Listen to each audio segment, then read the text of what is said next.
his baby daddy.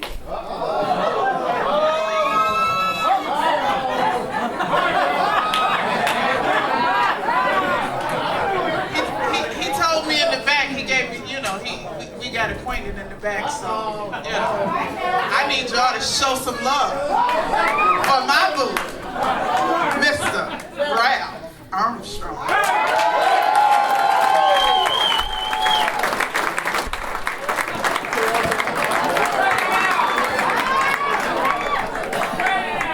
It's hard out here for a pimp. Bass pimp. Yes, indeed. This is a wonderful event. I'm just proud to be a part of this whole thing in Detroit. Because we're going through a great metamorphosis, the rebirth of this city. But we've always had the best musicians in the world. And especially the history of the bass instrument. Going back to Paul Chambers, to even on the classical side, to Gaston Brohan. Brohan. But this is a great place. My teacher Ron Carter and my mentor James Jamerson. We could go on and on for all the great musicians that played the bass, like Major Holly, who buzzed when he played the bass. So it was just a great place, and also Kern. What he's doing with all of the great producing, playing with P. Diddy, Lady Gaga, and we've got so many great musicians here. I'm gonna do we're the musicians. I was gonna do a tune before we get into some other things. And also I wanna show something that's positive about Detroit. Just 1 second. All right, now take that.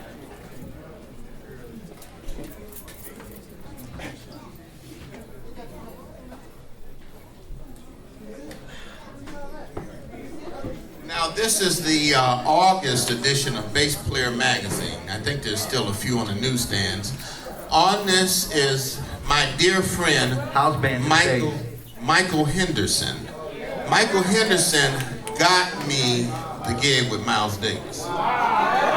And what was so wonderful about it, when I was a kid, I would see Michael every day. I would come from Cass Tech High School, and Michael would always be coming up with something new on the bass, man, try this and try that.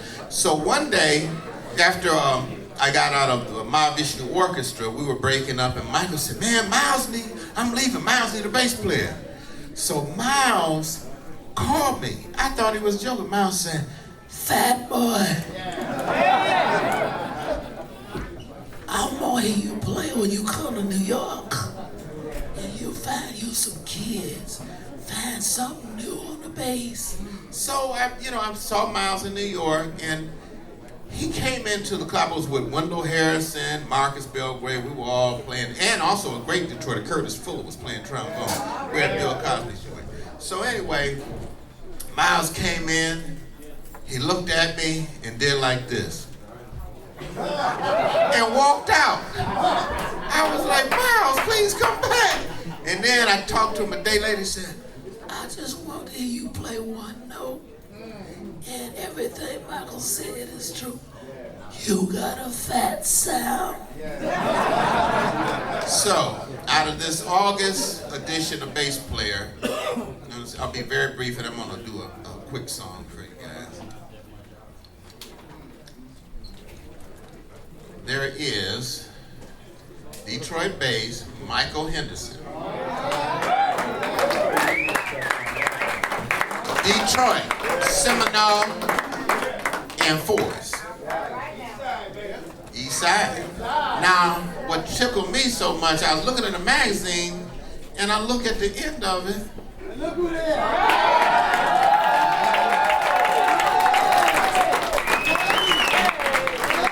But this is not about me. When we did this ad, I asked H.P. Wilford of Germany, they said, Ralphe, what's this last? What do you want in the ad? And I said, I want you to put Detroit jazz. This is for every jazz musician who ever lived in this city. This is global. So we are finally being marketed globally, damn it. Not all the negative. This is Detroit jazz. So this is in like 30 magazines, European bass player, bass guitar magazine in Europe, France, all over the world. This is for all you bass players from Detroit. Now, I'm gonna go on and do this quick blues, and we're gonna bring up a veteran. This is a tune Jimi Hendrix made famous. And this is my rendition of it. It's about this American veteran. Fought hard for his country. Enlisted 8 years, just like Reggie did. And was married to a woman that just wasn't no good. Just like the kind Reggie had, slept with a fist ball up. She weighed 432 pounds. And this American veteran was dying. You know, he had Agent Orange. He had meningitis. He had Ebola. He had gangrene. He had Al Green. And he was on his deathbed. And this woman had this little house, little red house. The house was so small, just like Zion got a big old house. The house was so small, a welcome mat just said, well. She was evil, and this veteran was dying. The doctor only gave him a few days to live. And he was laying in his deathbed, and he smelled this aroma coming from the kitchen. And he said, oh my God, she's making my favorite oatmeal chocolate chip caramel raisin coconut cookies. He got out of his deathbed, inch by inch, step by step, he got down the stairs.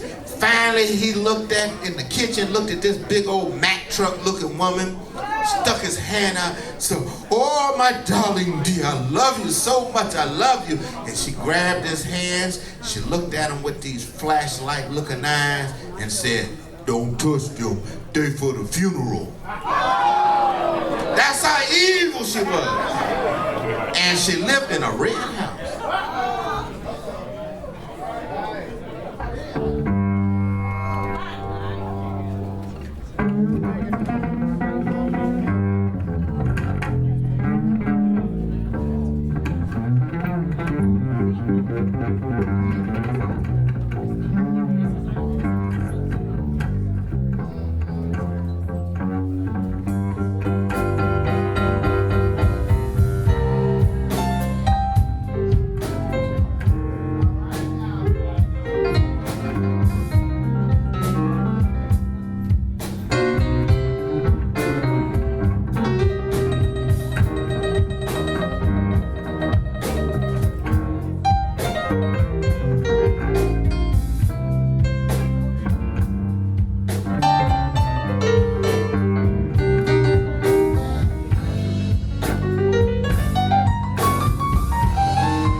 It's a red, red house over yonder. That's where my sweet, sweet baby lives. I've been fighting the war, you see. There's a red, red, red house over yonder. It's where my sweet baby lives.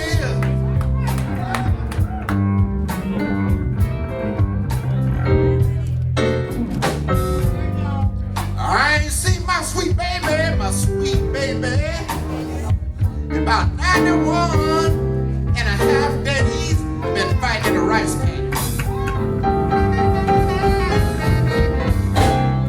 I stuck my key in the lock, and I jumped right back my hand.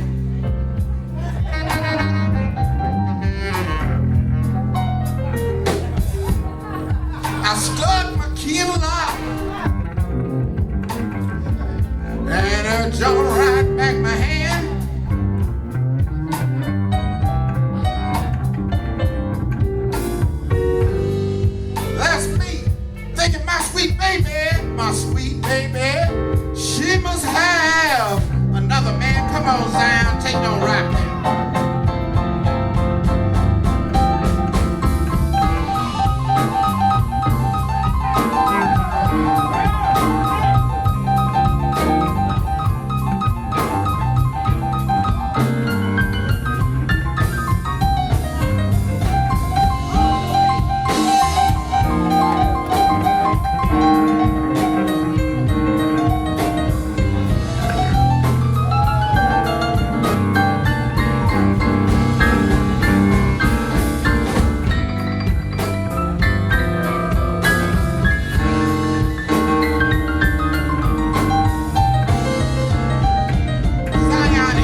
check, but I was overseas fighting.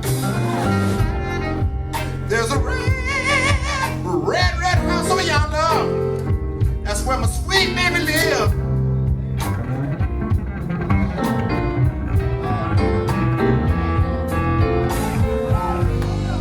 If I can't find my sweet baby, I don't think that I want to live. And I'm gonna play on my Warwick bass.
That's where my sweet, sweet baby lived. Last time I checked, but I was fighting in the war. It's a red house over yonder. That's where my sweet baby lived.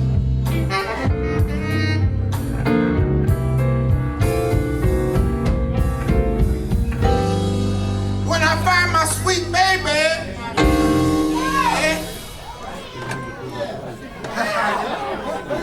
I said, when I find my baby, my sweet baby,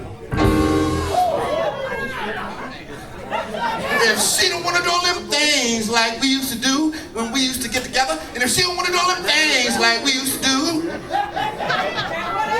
Zion know he married the grandma. Rub my back, make my bed, take me down to dime music with $10,000 cash, buy me a brand new Cadillac car, and if she don't want to do all them things like we used to do, I know one thing. Look at Will Austin, he know the same woman.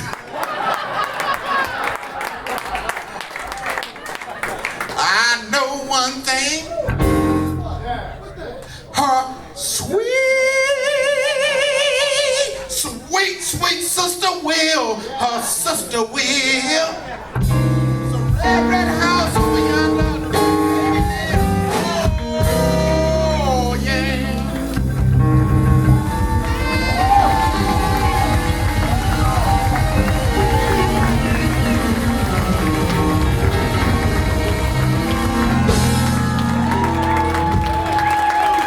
Thank you very much. Thank you. That's some Detroit music.